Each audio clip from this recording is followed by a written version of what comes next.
کہ ہاتھوں میں تلوار اٹھانا پڑتا ہے، دشمن کی اوقات دکھانا پڑتا ہے، دین پہ چلنا کھیل نہیں ہے بچوں کا، سر دے کر اسلام بچانا پڑتا ہے۔ دین پہ چلنا کھیل نہیں ہے بچوں کا، سر دے کر اسلام بچانا پڑتا ہے۔ اور اللہ کا شکر ہے کہ اس وقت والی ہندوستان کی نگری میں دھوم مچی ہوئی ہے، عرس مقدس کی برکتیں بھی ہیں۔ میں تو کبھی کبھی سوچتا ہوں حضور سید عاصم میاں صاحب اللہ کی موجودگی ہے۔ بڑی دنیا دیکھی میں نے نظامت کے حوالے سے، کئی ملکوں کا سفر کیا، دبئی گیا، جارڈن گیا، مسقط گیا، 5 مرتبہ مدینہ شریف دیکھا، اور ابھی 20 دن ہوئے ہیں۔ اللہ کا شکر ہے کہ 2 مرتبہ سرکار امام حسین کے روضہ پاک کو بلا تمثیل اتنے قریب سے چوما ہے کہ جیسے یہ مائک ہے۔ لیکن سوچتا ہوں کبھی کبھی کہ سروے کے نام پر ہماری خانقاہ کو، ہماری درگاہ کو جو نشانہ بنایا جا رہا ہے۔ ایک بات کبھی اظہر فاروقی کے ذریعے سے بات میں آئی تھی کہ لاکھ کوشش ہوئی بدنام نہیں کر پایا، ایک درویش کو گمنام نہیں کر پایا، خواجہ ہند کا دربار ہٹانے والوں پرتھوی راج بھی یہ کام نہیں کر پایا۔ کہ خواجہ ہند کا دربار ہٹانے والوں پرتھوی راج بھی یہ کام نہیں کر پایا۔ اس قدر پڑھنے والے لوگ یہاں موجود ہیں، نعتیہ شاعری کے حوالے سے پورے ہندوستان میں اللہ کا شکر ہے اپنی آواز کے ذریعے سے لاکھوں دلوں کو روشن کرتے ہیں۔ یہ نعت پڑھنا اور نعت لکھنا یہ سب کے مقدر میں نہیں ہے، اللہ جسے توفیق دیتا ہے وہ حضور کی نعت پڑھتا ہے۔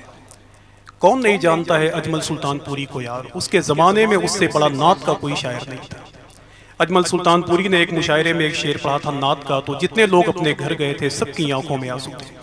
اجمل صاحب نے کہا تھا کہ کر کے محشر میں شفاعت وہ کہیں گے اجمل میری امت کا کوئی آدمی چھوٹا تو نہیں۔ کون نہیں جانتا ہے بیکل اساہی کو، جس نے غزل کا شعر سنایا تو اللہ کا شکر ہے کہ پوری دنیا کے مشاعروں کو اپنی مٹھی میں کر لیا۔ یہ بیکل صاحب نے کبھی کہا تھا جو مدینہ ہم بھی جاتے تو کچھ اور بات ہوتی، وہاں جا کے پھر نہ آتے تو کچھ اور بات ہوتی۔ اسی بیکل کو 1956 میں لوگوں نے زہر دے دیا تو بیکل نے کہا بڑے کم نظر تھے آقا مجھے زہر دینے والے، تیرے نام پر پلاتے تو کچھ اور بات ہوتی۔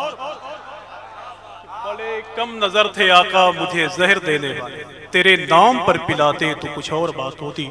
حضور صاحب سجادہ کی موجودگی ہے، محترم نعیم گونڈوی صاحب اللہ جیسے شاعر یہاں موجود ہیں۔ اجمل سلطان پوری کبھی کسی محفل میں اس شعر کو پڑھ رہے تھے تو ہوا چل رہی تھی، تو اجمل نے فی البدیع ایک شعر پڑھا کہ جو مدینہ ہم بھی جاتے تو کچھ اور بات ہوتی، وہاں جا کے پھر نہ آتے تو کچھ اور بات ہوتی۔ بڑے کم نظر تھے آقا مجھے زہر دینے والے، تیرے نام پر پلاتے تو کچھ اور بات ہوتی۔ یہ ہوا کے مست جھونکے جو ارم سے آ رہے تھے، کہیں طیبہ ہو کے آتے تو کچھ اور بات ہوتی۔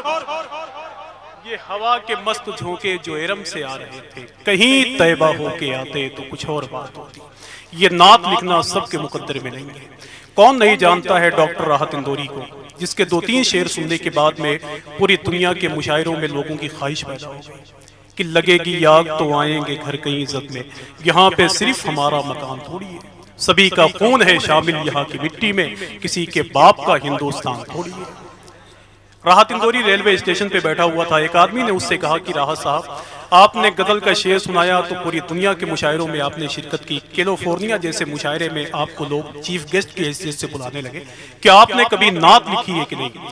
تو راحت اندوری نے کہا کہ یار تم کس نعت کی بات کرتے ہو جس کے بارے میں کبھی فاضل بریلوی نے کہا تھا کہ تیرے تو وصف عیب تناہی سے ہیں، حیران ہوں میرے شاہ میں کیا کیا کہوں تجھے۔ پھر راحت اندوری نے کہا تم کس نعت کی بات کرتے ہو جس کے بارے میں کبھی ناصر کاظمی نے کہا تھا کہ تھکی ہے فکر رسا اور مدح باقی ہے، ورق تمام ہوا اور مدح باقی ہے۔ تب راحت اندوری رونے لگا، اس نے کہا کہ یار میں نے زندگی میں 2-4 بار قلم اٹھایا تھا تو میں نے یہی کہا تھا کہ زمزم و کوثر و تسنیم نہیں لکھ سکتا، یا نبی آپ کی تعظیم نہیں لکھ سکتا، میں اگر 7 سمندر بھی نچوڑوں راحت آپ کے نام کی ایک میم نہیں لکھ سکتا۔ یہ میرے حضور کی نعت ہے، میرے حضور کی نعت ہے۔ تو نعت کے مشاعرے میں بیٹھے ہوئے ہو تو تھوڑی سی اپنی آواز کو بلند رکھنی ہے آپ کو۔ حضور سید عاصم میاں شاہ صاحب اللہ بیٹھے ہوئے ہیں، محفوظ بھائی نے بڑے بڑے شعر پڑھے، میں تو بیٹھے بیٹھے یاد کر رہا تھا کہ کرب و بلا کی جنگ میں حصہ علی کا ہے، اور تعمیر ہے حسین کی نقشہ علی کا ہے، تیور بتا رہے ہیں یہ دربار شام میں، زینب تیری زبان پہ لہجہ علی کا ہے۔